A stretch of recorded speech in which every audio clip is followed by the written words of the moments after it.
ఇంట్లో శనిదేవుని ఫోటోను పెట్టుకోవచ్చా? పూజలు చేయవచ్చా?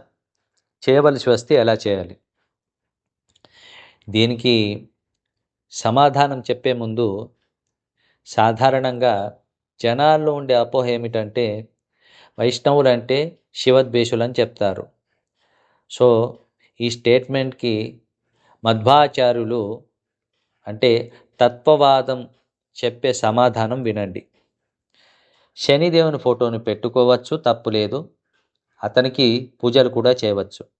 అంతేకాక శని మొదలైన సమస్త దేవతల పూజను తప్పనిసరిగా చేయాలని మధ్వాచార్యులు ఉపదేశించారు.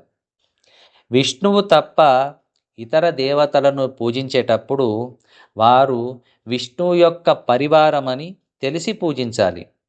అంటే ఈ దేవతలందరూ భగవద్భక్తులు, అతని ఆధీనులు, అతని ఆజ్ఞ వలన మన యోగ్యతను అనుగుణంగా మన కర్మలను అనుసరించి ఫలితాన్ని ఇస్తారు అన్న భావనతో సమస్త దేవతలను పూజించాలి. అంతేకాని వారే సర్వోత్తములని, వారే స్వతంత్రులని భావనతో పూజించరాదు అని మధ్వాచార్యులు చెప్పారు.